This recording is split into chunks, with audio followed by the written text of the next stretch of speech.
Suite de Politiquement Vôtre sur Jéricho. Ce soir, notre invité, Michel Paquet, jusqu'à 19h, conseiller général du canton de Cattenom, président de la communauté de communes de Cattenom et environ. On va parler un petit peu plus territoire, si vous le voulez bien, Michel Paquet, puisque quand même vous gérez ce territoire, qui est un territoire souvent regardé avec, beaucoup d'envie, voire peut-être de jalousie, étant donné que vous avez sur ce territoire cette centrale de Cattenom qui quand même vous permet de réaliser beaucoup de choses, puisque vous bénéficiez de retombées financières non négligeables. Je veux dire, vous évoquez la jalousie. Mais la jalousie ne peut être engendrée que par des gens qui ne sont pas au fait des choses. Est-ce que la centrale nucléaire, justement, de Cattenom est vraiment la poule aux œufs d'or dont on parle ? Mais c'est ce que j'allais vous dire. Aujourd'hui, hors budget assainissement, hors budget zone industrielle, donc le budget général de la communauté de communes de Cattenom, c'est 52 millions d'euros. Les rentrées d'argent liées à la centrale nucléaire représentent 11 millions d'euros.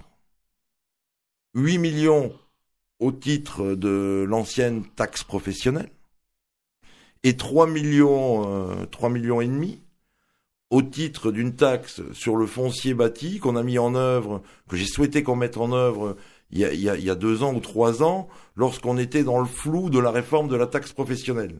La communauté de communes de Cattenom a énormément de compétences qu'elle exerce au plus haut point, la preuve. Vous en voudriez plus d'ailleurs des compétences ? Aujourd'hui, je crois que ce n'est pas une histoire de plus de compétences. Aujourd'hui, on en a énormément et qu'on exerce quasiment d'une manière à 100%. La preuve, c'est que si vous regardez sur le département de la Moselle, vous avez un indicateur qui est très important, qui s'appelle le coefficient d'intégration fiscale.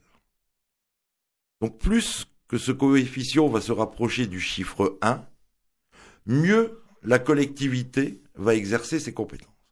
Celui de la communauté de communes de Cattenom est, je pense, le plus haut de Moselle, en se situant à 0,56. Certains de nos collègues, même du Nord mosellan, et ne me demandez pas qui, se situent aux alentours de 0,15, 0,20, 0,30. Si je vous le demande, vous ne me le direz pas. Non, bien sûr.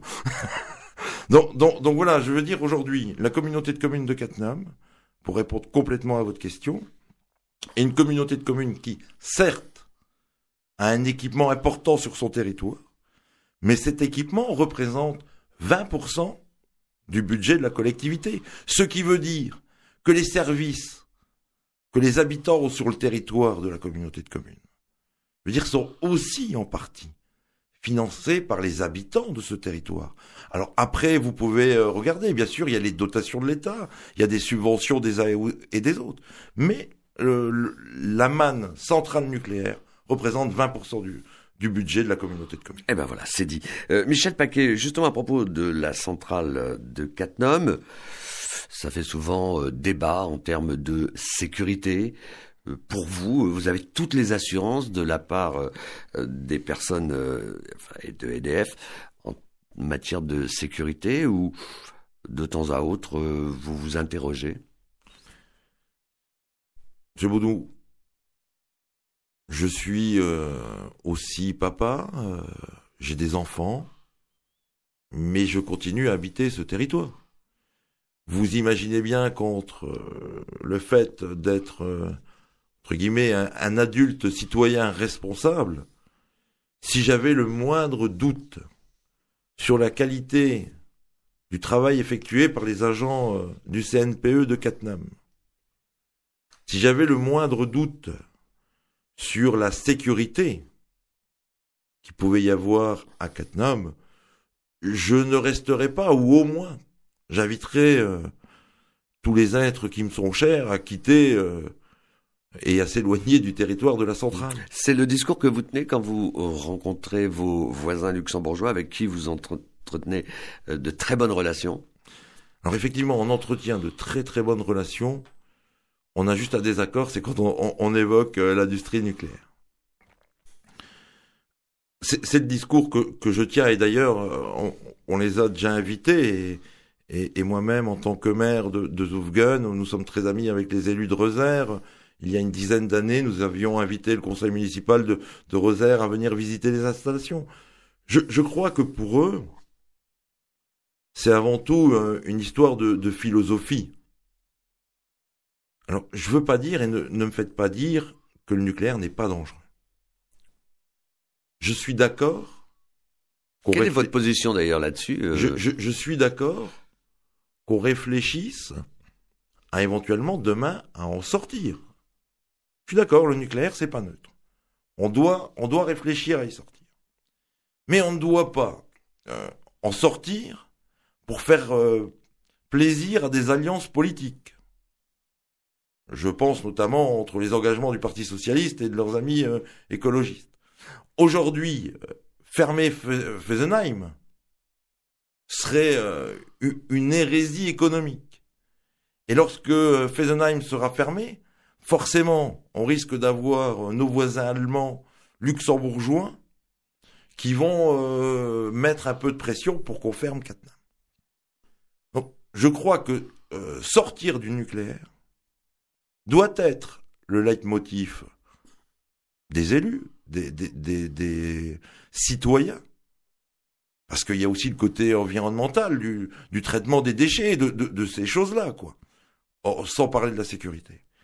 Et donc, on doit tous y réfléchir, on doit s'y préparer, on doit mettre en œuvre de nouvelles technologies, de nouveaux modes d'énergie. Et bien sûr, à ce moment-là, lorsque tout est préparé, eh ben, tout doucement en sortir. Vous savez, Cattenom, c'est 1500 agents EDF, et c'est autant d'entreprises aux alentours qui viennent y travailler. Vous savez que le Nord-Mosellan, à travers les problématiques de la sidérurgie, aujourd'hui est de nouveau un peu mis à mal. Après les restructurations militaires en Moselle.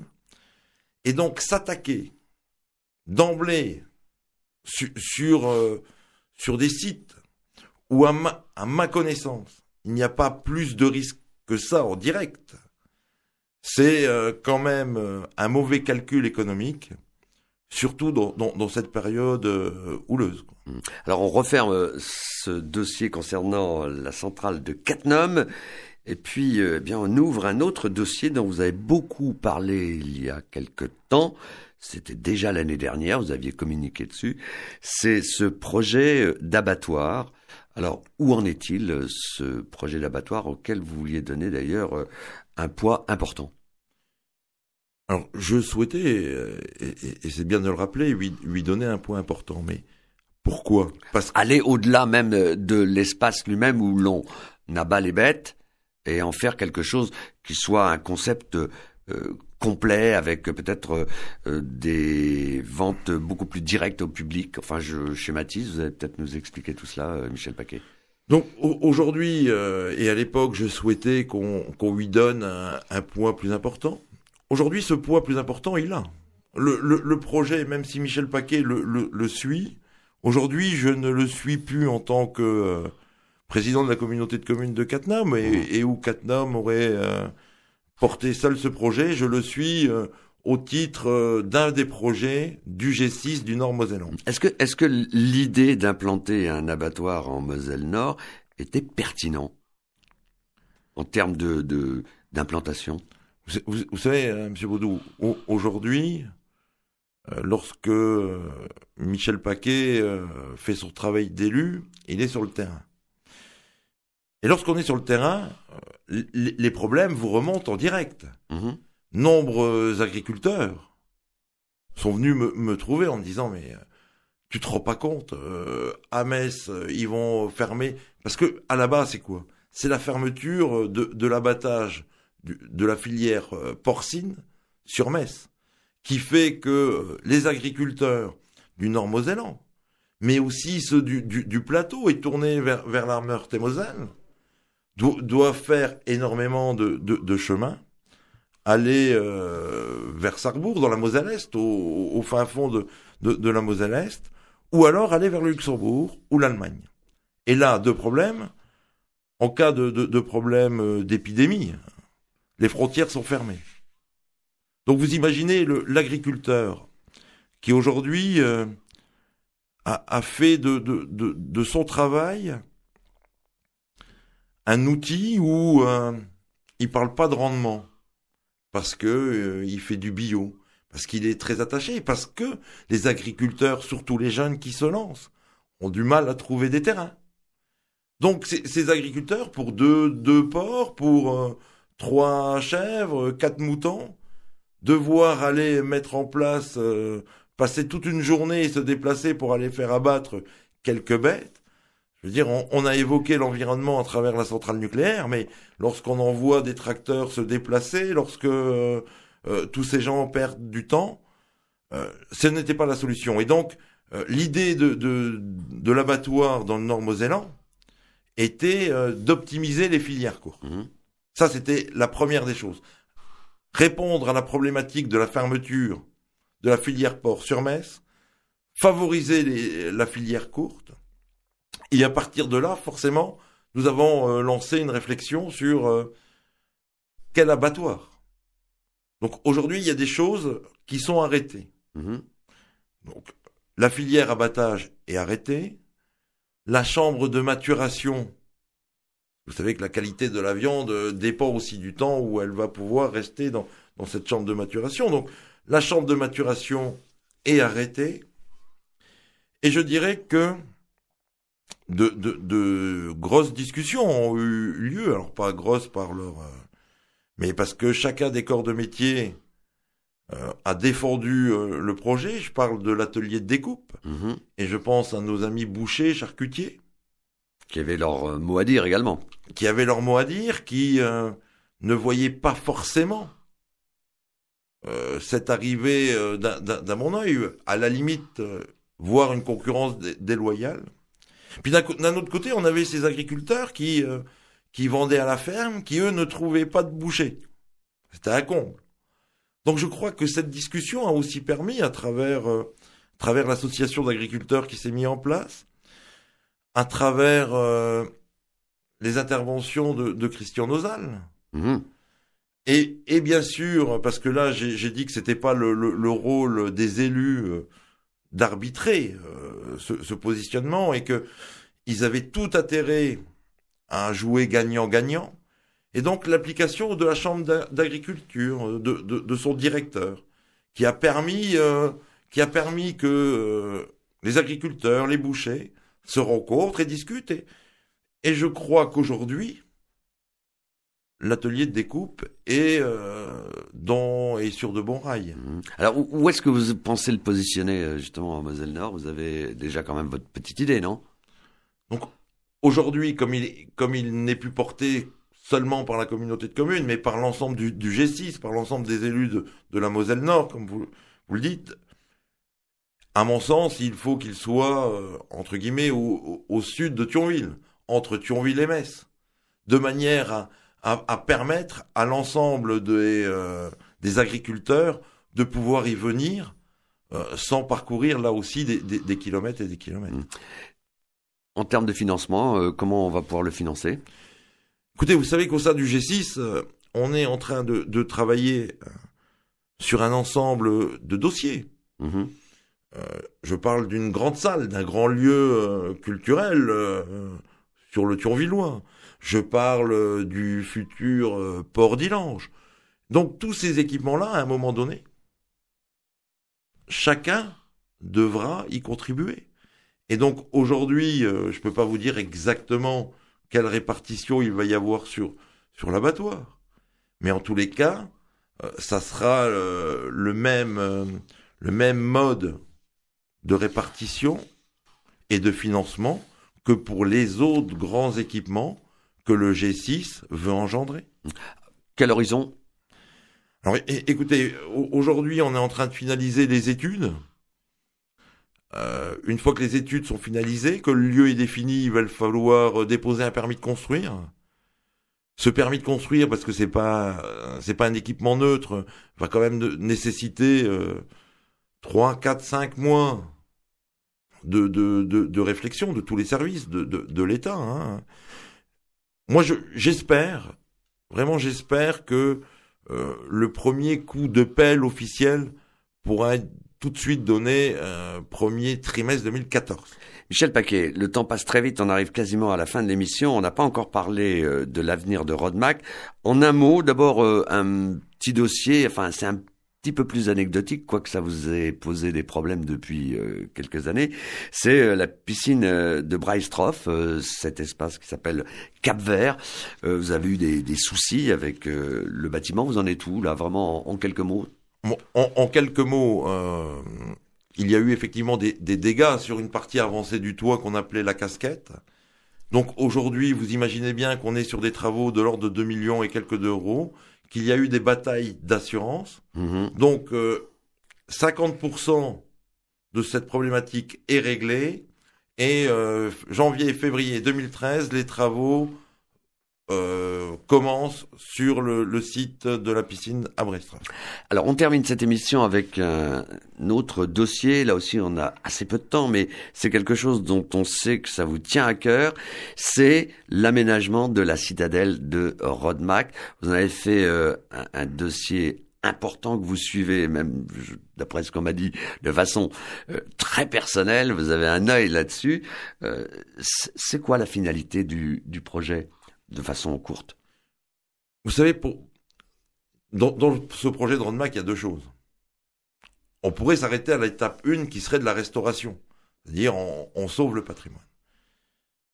Mais je souhaite, dans le cadre de mes fonctions, et c'est vrai aussi pour d'autres compétences qu'on vient de prendre, le ramassage des ordures ménagères et tout ça, c'est qu'à chaque fois, il y ait de l'économie et qu'il y ait du travail au bout des choses. Donc le projet de valorisation à Rodemack doit, en plus de l'attrait touristique, va donner à terme du travail à un nombre de personnes qu'aujourd'hui on peut estimer se situer entre 10 et 20. Et dans cette société, dans cette crise, où c'est très compliqué, où le nombre de chômeurs ne fait qu'augmenter, je crois qu'on n'arrivera pas à le résoudre. Peut-être si avec Terra Lorraine, où là on viendra avec des grosses masses. Mais je crois qu'autrement, le rôle de chaque élu, c'est que chacun ramène sa petite goutte à la problématique de l'économie, à la problématique de l'emploi. Deux questions pour terminer. Réponse courte, s'il vous plaît, Michel Paquet. En termes d'investissement, c'est combien sur Rodemack ? 21 millions. 21 millions. À terme, ce sera un espace touristique accueillant. Certains le disent un peu pharaonique. Qu'est-ce que vous leur répondez ? Écoutez, sur ces 21 millions, il y en a déjà un tiers qui représente que de la restauration. Donc pour moi, sauver son patrimoine n'est pas spécialement pharaonique. Deuxième chose, donc il en reste 14 sur de la valorisation. Je crois qu'on n'a pas été dans du grand luxe, on a été à l'essentiel. Le territoire de Cattenom, il manque de restauration, il manque d'endroits où, en matière de tourisme, on peut faire le lien avec le château de Sierck, avec le château de Mandronne et avec nos partenaires et amis luxembourgeois, où le seigneur et les seigneurs de Rodemack avaient des liens. Il suffit d'aller se promener au château de Huseldange au Luxembourg. Donc pour moi, c'est pas un projet pharaonique si derrière il y a ces retombées économiques et la création d'emplois. Très bien, ce sera le mot de la fin. Merci Michel Paquet d'être venu répondre à nos questions. Réalisation Roman Feocchio. Vous pourrez réécouter Politiquement Vôtre demain samedi à la même heure. Vous pouvez nous écouter en Moselle Nord sur le 94 en FM. Excellente soirée, bonne fin de semaine. Rendez-vous vendredi prochain à la même heure. Notre invité, Paul Harker.